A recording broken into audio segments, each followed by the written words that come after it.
I'm Susan McPherson, and I'm based in New York, and I'm thrilled to introduce you today to Dr. Makaziwe Mandela, who runs the House of Mandela Family Foundation, which is where she continues the work of her late father, Nelson Mandela.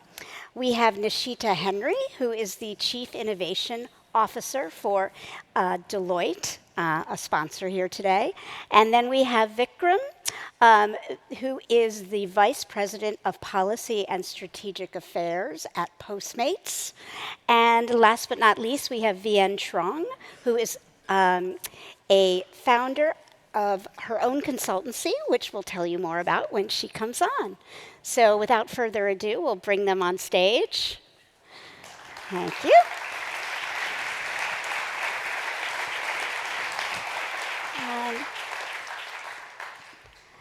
And I thank Will for that introduction, because what we're going to be talking about is very much on the national stage and actually global stage today.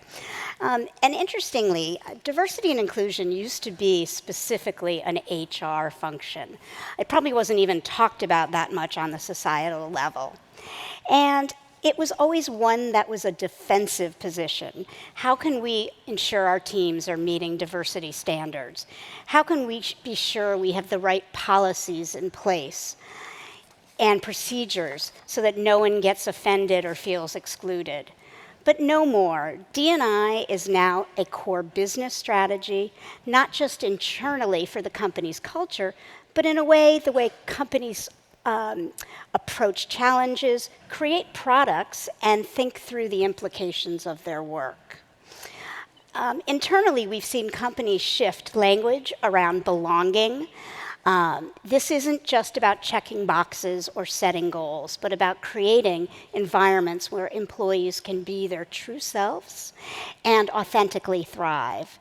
And it's not just about recruiting a certain number of candidates from a certain background, but about creating cultures where employees from all different backgrounds can succeed. And for the strongest companies, the responsibility isn't just with one person, with the chief strategy or the chief diversity officer. It is now spread throughout the organization. And most importantly for this conference and the people in the audience, we've seen companies grapple with the effects of technologies, and therefore the markets they're creating. So how can we accelerate our business and technological change without leaving people behind? And if we extrapolate this larger and look at society as a whole, these are issues affecting us everywhere.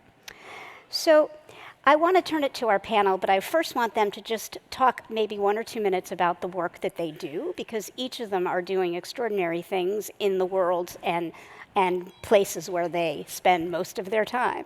Hopefully not too often on planes. So I will start with my left to Dr. Maki. I am Makaziwe Mandela from Johannesburg, South Africa. I founded House of Mandela, which is basically a company that is in manufacturing. And we manufacture, we really turn the precious minerals out of the African womb, which is gold, diamonds into precious metals.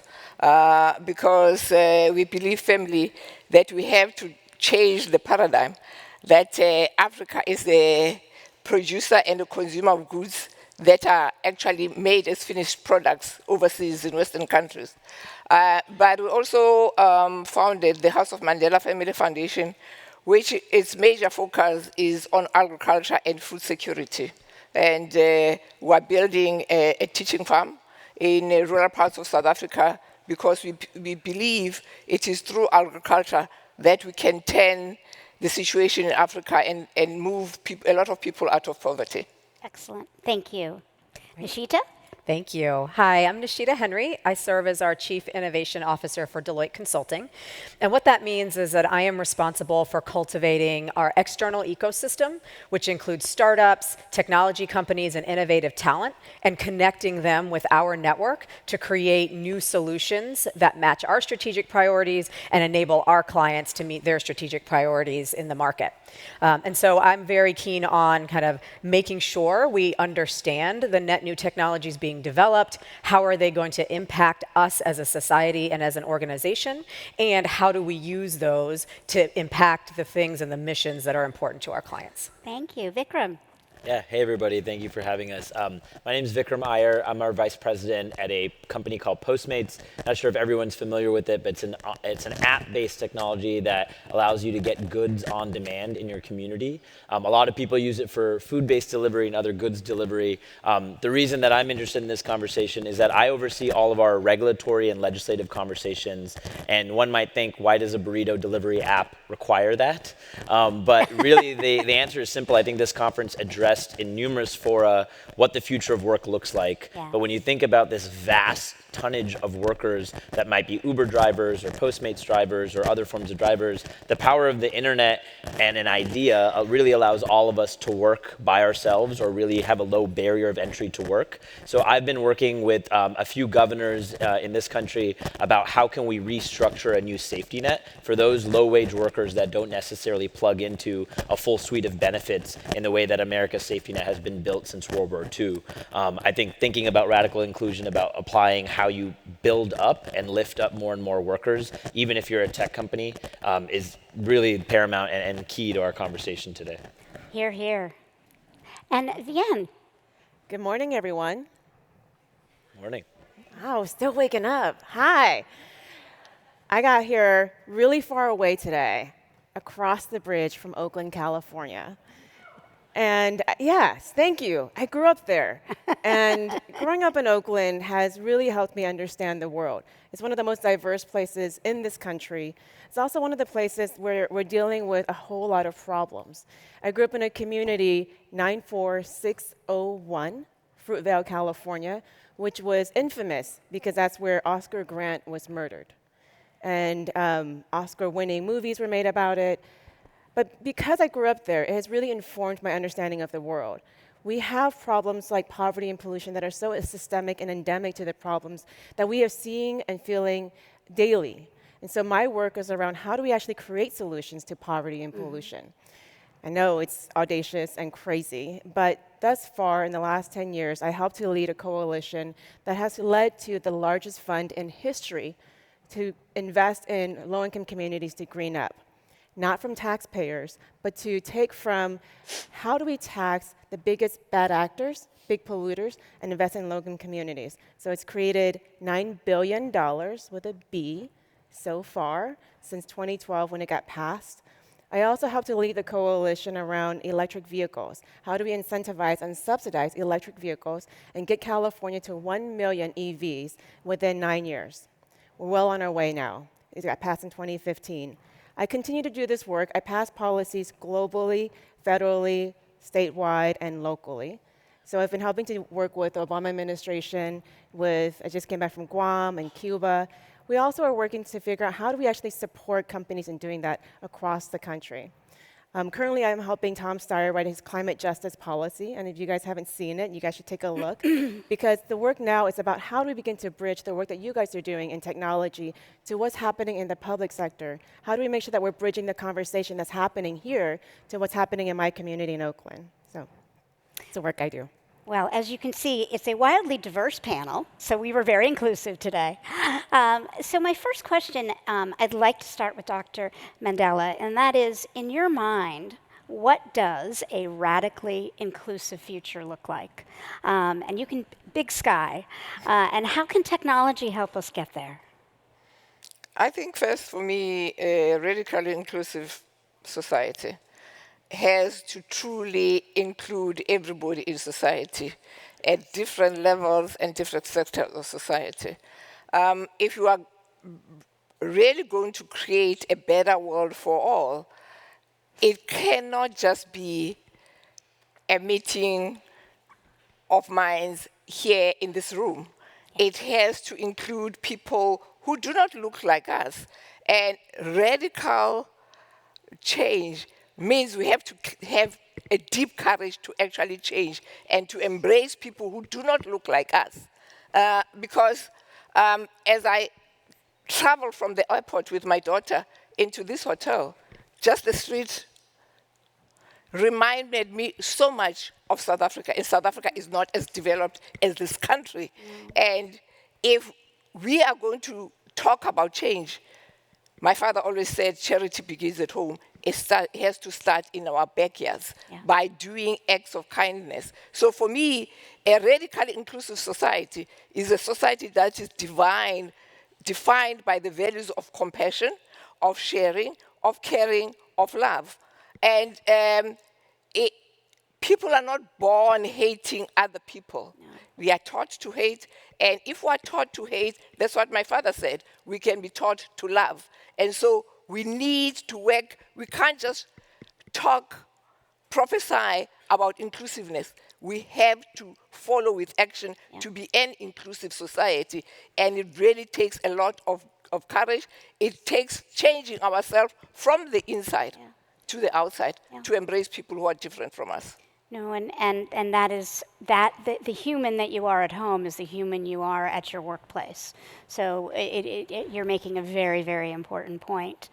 And obviously you work in a very, I don't want to say similar world, but you see so much diversity in the world you're operating. So please give us your thoughts. Very few people understand that California has not only some of the greatest advances in technologies, but it also has the highest levels of poverty in this country, according to the US Census, because of the high cost of living. We're sitting in this triangle here. It's called the Toxic Triangle, where you have Bayview Hunters Point, Richmond, California, which has a refinery, and you have Oakland, California, which has some of the worst pollution, especially in West Oakland, where they're surrounded on all sides by freeways and highways. And for the first time ever, the foundation that I'm on the board of, the California Endowment, helped to support the first grocery store in West Oakland in 40 years. Right? And so when you're dealing with that, I think about a future that is actually the inverse of that. How do we make sure that we have clean air, fresh fruits and vegetables? How do we make sure that we have access to clean water? How do we do that in an exponentially accelerated way? And I'm not saying that it's a great, grand idea without any solutions. So one of the coalitions I helped to lead was Charge Ahead California. And the idea is, how do we actually advance clean cars with zero tailpipe emissions as fast as possible, so that communities like the ones in West Oakland, surrounded on all sides by freeways and highways, don't have to continue breathing in that dirty, toxic air, right? That soot in the kids' lungs. And when we started this idea, many people laughed and said, what would low-income communities care about electric cars? What would rural communities care about electric cars? And so we set out to ask the question. We went out to rural communities, we went out to urban communities and said, how do we understand what is the transportation problem here? How do we actually help improve transportation choices for you? And from that, one of the conversations that emerged was from Huron, California, where one of the organizers said, do you understand that in this area, right outside of Fresno, California, the breadbasket of America, 1 out of 4 kids have asthma. 1 out of 4 kids have asthma. And to get from Huron to Fresno Children's Hospital, it takes 4 hours on a bus. What do you do if your child has an asthma attack? The solution the community was using at the time is you have to go to the guy in the diner, pay him $65 on the price of his meal, and he will drive you to the hospital. But if he's gone, you're out of luck. So because we were sitting together, we were creating a solution, and finally landed at the Green Raiteros program, which recently got profiled by New York Times. They have videos made on them. They just launched an exciting new project in bricks and mortar place in Huron, because here's what it does. It connects the migrant community, the farm workers in Huron, to 200 electric vans as electric van pools. This is an idea that the community designed. And it allows for people who didn't have a driver's license to coordinate and organize with people in the community who does. And to drive not only to the children's hospital, but to drive to the local grocery stores, to the shopping centers, and to other places that helps to incentivize and grow the local economy, but also creates better opportunity for the people who live in that area. So I think about how do we begin to tap into the amazing resource and brilliance and ingenuity of people who live in the communities, who actually understand the problems that you're dealing with, and helps to incentivize and grow technology and access in the very communities that need it most. Thank you.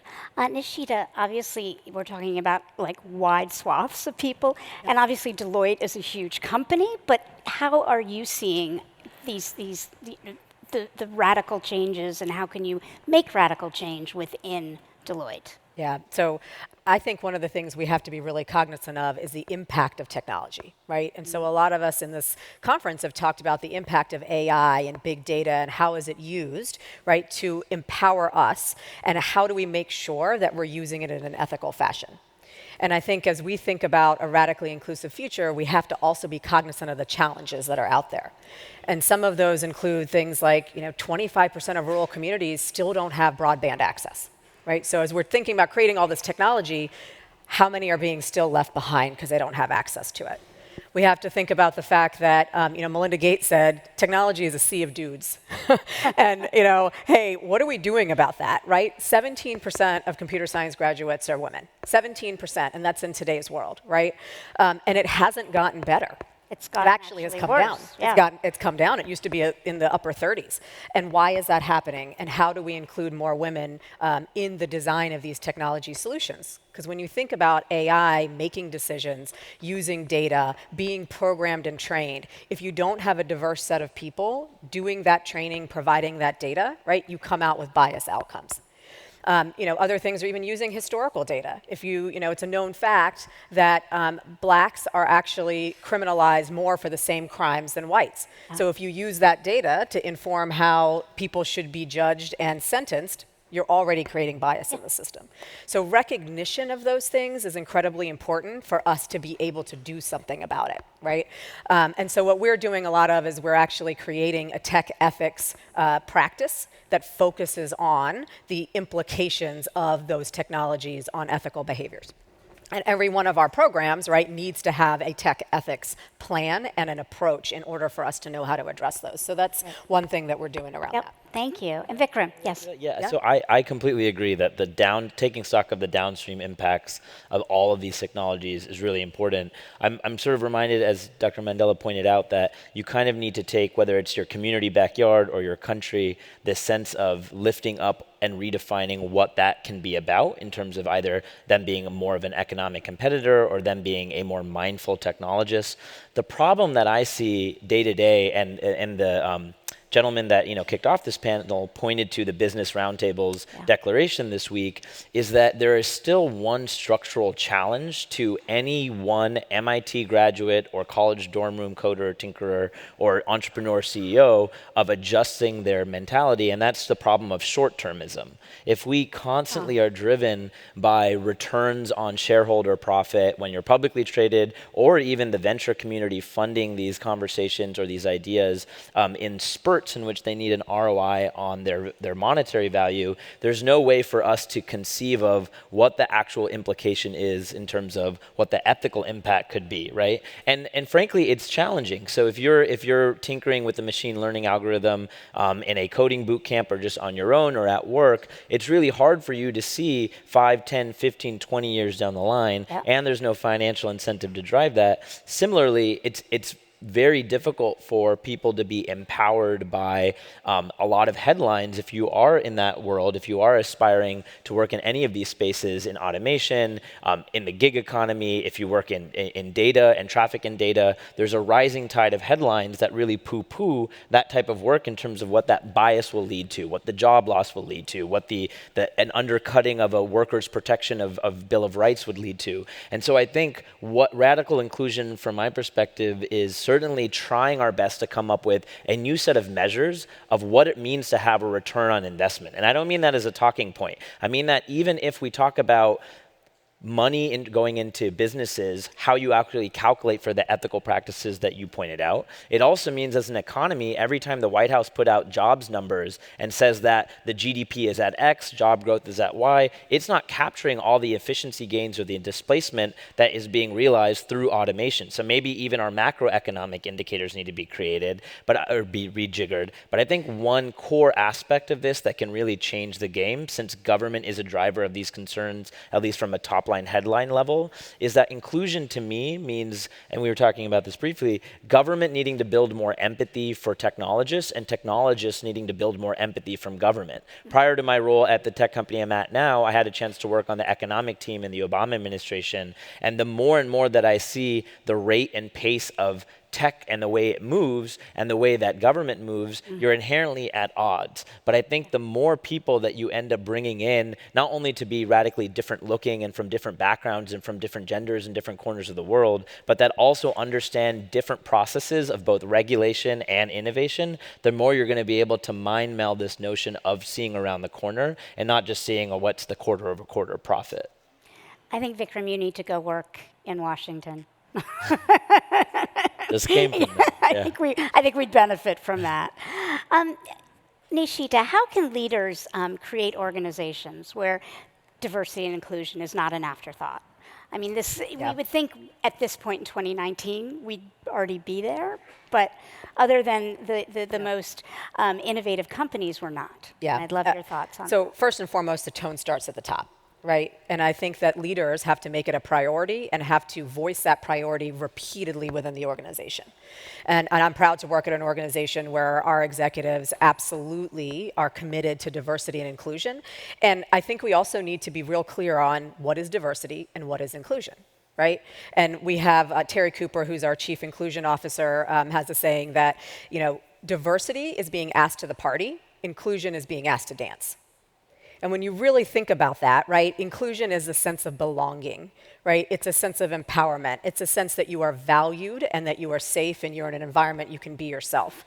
And so how are we creating that from a top-down perspective on the priority and importance of it, the understanding that it's imperative to our business as we create new solutions in our market. And, Vikram, as you said, it's more than just financial ROI, but all of those things lead to financial ROI, right? You have a larger stakeholder base, you have a larger customer base, you have a better customer experience, which all leads to that ultimate goal of the financial return for private corporations, but there's so many other measures in between, right, that help you do that in the best way. Other things are, what is your sponsorship and mentorship philosophies? How are leaders embracing those? Are they being deliberate about who they sponsor and who they mentor, and that they don't all look like them? Right? And being very deliberate about saying that, our CEO is very deliberate. 50% of those who mentors and sponsors are women and people of color, period. Right? And so it's very important that we have those types of constructs in from the top. And then the other things are, right, how are your teams formed? Do your teams seem diverse? And diversity means a lot of things. We actually use the term intersectionality. That means it's not just color and gender, right? Everyone has something that makes them unique, whether it's your educational background, it's where you were born and raised, it's the family you come from. There are all kinds of things that make us relate to each other beyond gender and color. And so how do we find that intersectionality and commonness about us? And how do we understand that building a diverse team means, having a technologist and having an artist? Right? It means having a scientist and having a farmer, because everyone sees things from different perspectives. And not every team can have all of those perspectives, but then how do you tap into the ecosystem? How do you use the crowd to get those experiences and get that insight? And so being very deliberate from the top down and bottom up is imperative to building a culture of radical inclusion. Thank you. Vikram, do you want to add anything to that? No, I mean, I would echo that loud and clear. I think it's important to see mentalities beyond just what the immediate core product is. I think you raise a really good point in terms of sometimes it's almost now, as more and more companies, you see this era of the CEO, statesman or stateswoman, in which they're weighing in on issues of state. You have when the administration pulls out of the Paris Climate Accords, you see CEOs in drove weighing in or touting commitments around that. Or you even see CEOs in our own backyard who are talking about homelessness initiatives that were on last November's ballot during the election, and there were those CEOs out there, titans of industry, saying the business of business is not just business. Right. I 100% co-sign this notion that if you invest in these areas, it can actually grow the business. It's not an either or. I think one additional way to take that further is that we think of inclusivity radically in the workplace as really within the four walls of where we work, and that's a very fair way to view the landscape. But I think it's also about what your product is touching out elsewhere in the community. We, for example, on Postmates, it's a 3-sided marketplace. You're basically sending a courier to go pick something up in your community and bring it over to your house, which means to us, if there are tough immigration stances in America in which some of our low-wage workers who happen to be immigrants on the platform, if they feel unsafe in that community, that matters to us. If there are those, go to work. They're not going to show up. They're not going to show up to work. If there are those that feel that there are tough reproductive health care laws in this country and they actually have to leave their state just to get access to certain reproductive health care treatments, then that's not going to help us and that's not going to help our business. So I think what we've also been trying to do is how can we take stances and invest in areas outside of just our 4 walls that also power members in our community. That's led to, just 2 brief examples and I'll stop rambling, that's led to during when the United States marshaled ICE agents to go after immigrant communities around the country, we actually put in our app for those that version of our fleet of Postmate couriers that are the most prone to being intersected by ICE agents. We worked with the ACLU to develop a Know Your Rights information campaign so folks actually knew how to deal with a hostile police interaction. When Missouri and Alabama and Georgia weighed in on tough reproductive laws, had an opportunity to work with Susan and other businesses to articulate that the well-being of merchants who sell on our platform, who are women-owned merchants that now have to leave the state, if they don't feel safe in their ability to access reproductive care, that's a problem, not just for their well-being and their safety, but certainly for our business. So I think thinking about it in your frame and then magnifying it outside of just your employee base, but also your communal base goes a really long way for faces that you probably don't interact with day to day. Well, and I think this is interesting because this gives you and companies obviously imperatives to partner with NGOs and other organizations outside. Civil society, which obviously Deloitte and Postmates have done. And in your work, Dr. Mandela, are you integrating, interfacing with the private sector in South Africa globally? Yes, but I want to respond Yes. to the question that you posed. One of the things, I think we've been talking about issues of diversity and inclusion in this country, and I think internationally, for a long time. Yeah. And it's not happening because we tend to talk about corporations as if they exist in isolation of the societies in which they exist. And I think that the nub is us as individuals. You don't come to work in the morning, let's say if you're racist, and take off your coat of big races and become suddenly an inclusive CEO or whatever. So change, if change has to happen in this, because 100 years from now, we'll still talk about diversity and inclusion.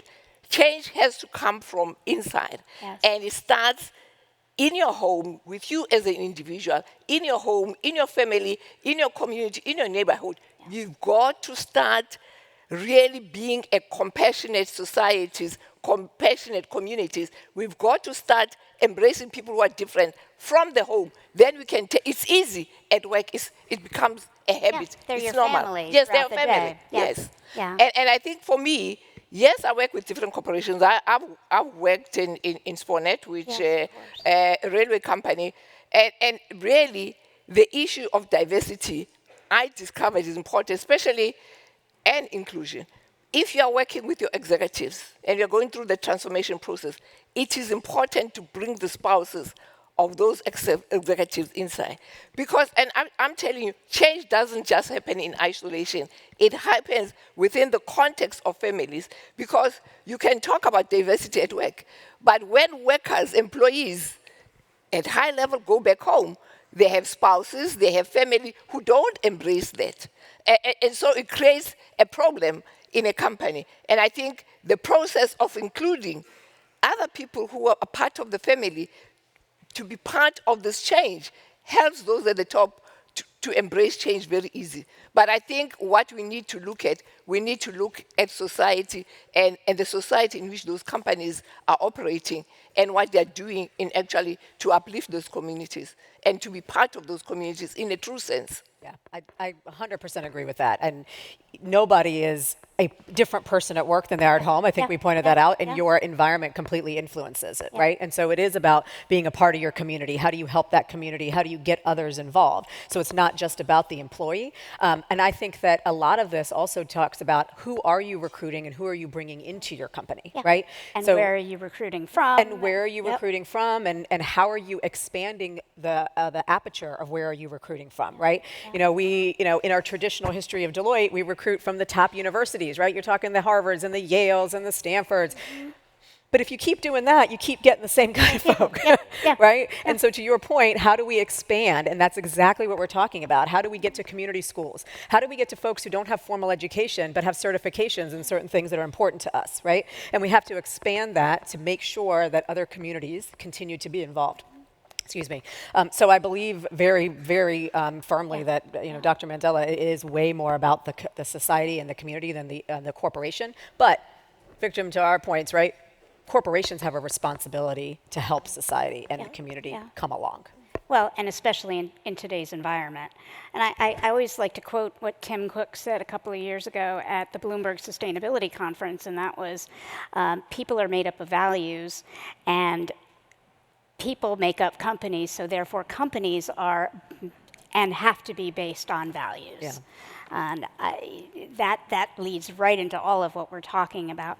I would ask you, to this audience, how would you advise, many of them have families and children, to instill these values? And it's probably way more than we can talk about in the remaining minutes of the panel, but I realize you came a very long way, and you have a lot of wisdom to offer, and I think we would all benefit from hearing that. I'm not here to tell people what to do. No, but you can suggest. And I do think, as a human society, as the human race, unless those of us who are privileged, and I sit here as Maggie, privileged even in the South African society, one thing I understand, if I drive through the streets of Johannesburg, I have never experienced so much poverty and homelessness in South Africa. We have huge challenges. But one thing I also realize, if we individually don't commit just one act of kindness every day, we are not really going to change this world. And I see so much decay in society. I came here to this country in 1985 as a Fulbright scholar.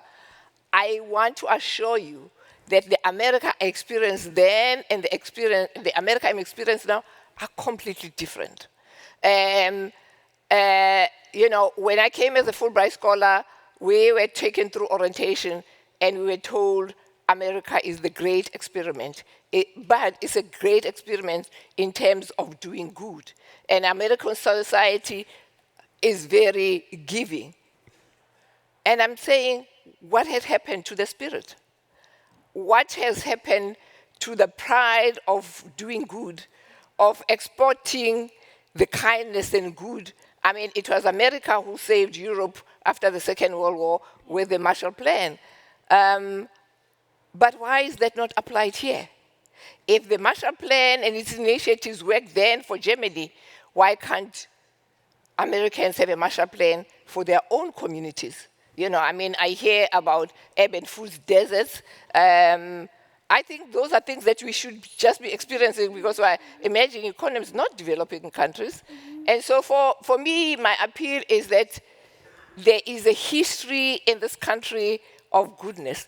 Do not forget that. It's all about kindness and empathy and sharing with other people who are not different. Because if you collapse in that stand, I think the whole world will follow and collapse.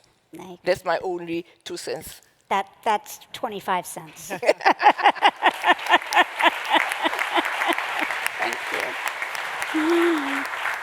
Thank you. And the baseline for the reason we're all doing, or what we should think is the baseline of what we're doing every day. Vien, you looked like you wanted to chime in. I wanted to pick up where Dr. Mandela was leaving off. You said you're not in the business of telling people what to do.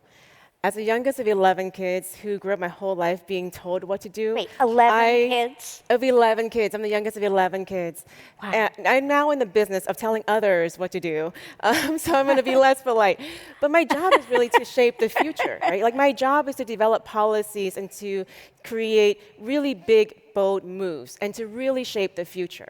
But in order for us to do that, we have to really understand what is happening outside and to begin to anticipate that as we build policy that applies globally, federally, statewide. It's important then for us to understand that by the time we get to 2042, in 23 years, the United States is going to be majority minority. That means most of the people in this country will be people of color. At the same time, we're dealing with 3 trends right now, especially relevant in this community. We're dealing with automation and robotics, which is going to be able to automate half the workforce duties in America today. We're dealing with a gig economy where more and more people in this generation are now personally responsible for the cost of their own healthcare and savings for retirement. We're dealing with a federal government and state governments that is now eliminating any pensions, healthcare savings, Social Security, and other social safety nets. Yeah. What are we doing to make sure that we are preparing the future so that they are able to withstand that? Keep in mind that in 2016, Oxfam reported that half of the world's population was equal to 62 people's wealth. Said in the inverse way, 62 people in 2016 had as much wealth as half of the world's population. In 2017, that number dropped to 8. 8 people had as much wealth as half of the world's population. How do we begin to understand the role that we have, the responsibility that we have, to really make sure that top down, we're anticipating that future, and bottom up, that we're preparing people for that inevitability, that we're leading from the inside out, as Dr. Mandela said, but also important, I think especially for me these days, is to be influenced by the outside in. How do we make sure that outside of these doors, people are also influencing our thinking? I really want to congratulate and just applaud the work that is led by the Women's Impact Network at Singularity. As I was walking around, I came here last year, and this year there were so many more women.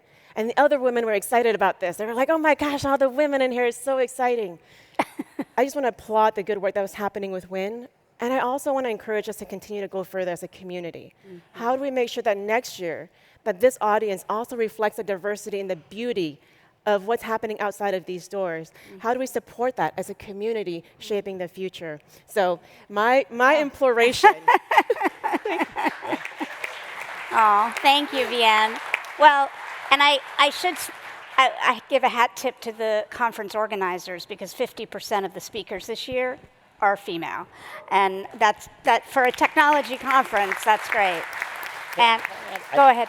I mean, what you said is spot on and obviously unique to the fact that you were able to juxtapose those perceptions of America. I think one thing that really ties together this underlying current of inclusion too is making it very clear that from our public policies to our ethos, that we don't traffic in this space of who is American enough. Yeah. Right? That you are transgender and therefore you're not fit enough to serve in our military. You look like a certain way, you're not fit enough to hang out in this bar and drink with me. That you are from a certain country or from a religious denomination and therefore you are not American enough under the lies of our immigration protocols. That is what I would contend is part of, to Dr. Mandela's point, what is chafing at this sense of inclusivity, because if we're no longer looking out of an American identity that is vast in its aperture and inclusive across a range of personalities and perspectives, we start to trade in who's leveling up to this certain sense of what it means to be American. Yep. And if our ideals and our democracy and our rigor in inclusivity was one of the chief exports that Dr. Mandela pointed to,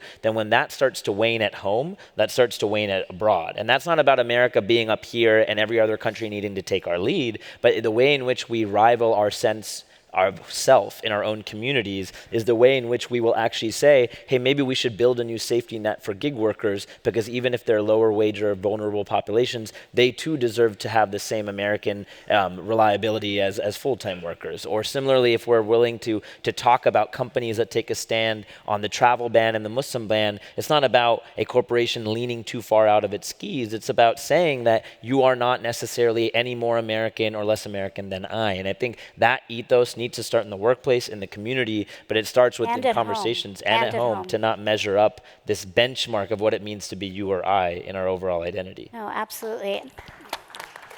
Well, and you know, when we think about the New York Times this past weekend doing the 1619 Project, which was the first year of the 400 years ago when slaves were brought over from the continent of Africa, and you know, the horrors of reading that was just this disgrace in education that we've had in our country, where children have not been taught the truth. So I think it's all pillars of society. I mean, and obviously business is just one.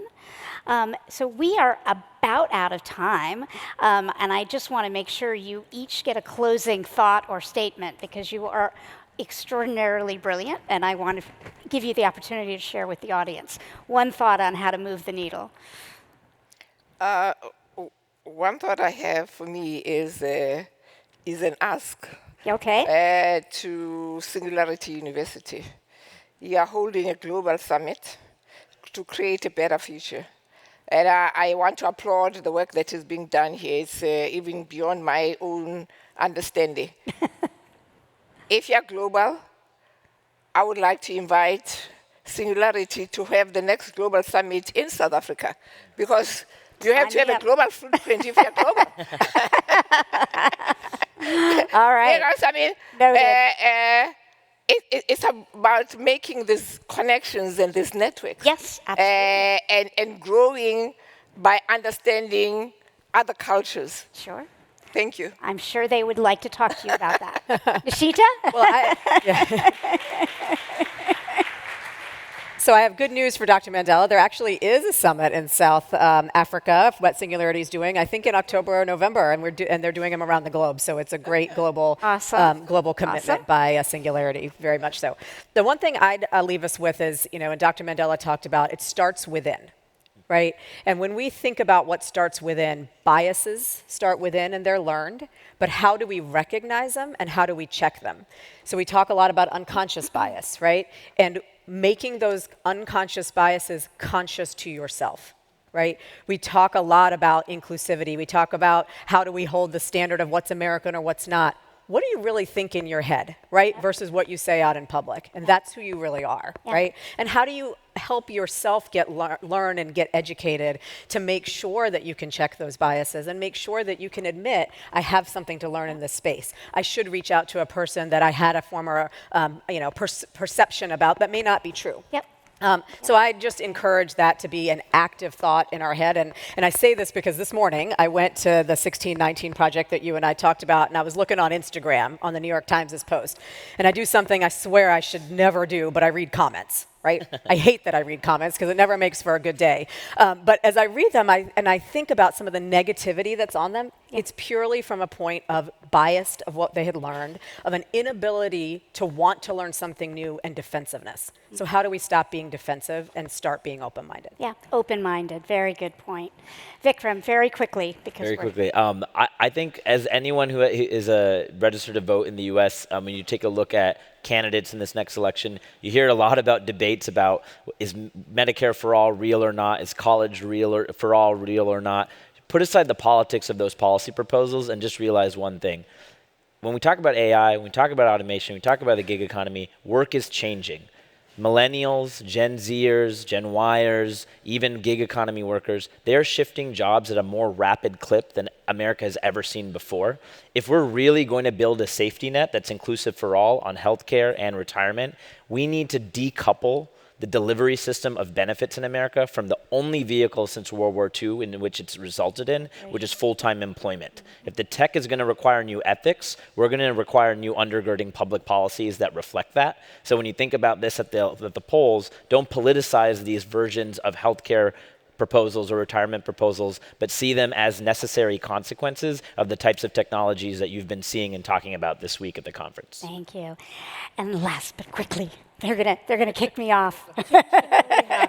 Change can only happen when we have US leaders working top down to really inform and guide. We also have to have the investment in the leadership from the bottom up to move this future forward. We can't do it without the right values guiding us from the inside out, but also we have to let the outside in and be informed by what's going on in the outside world. And that together, from the top down, bottom up, inside out, and outside in, is how we will really shape the future. Yeah, thank you. Thank you. And I hope you all feel inspired and hopefully optimistic after this panel. Thank you all. Thank you to our wonderful panel. And thank you. Thank you. Thank you.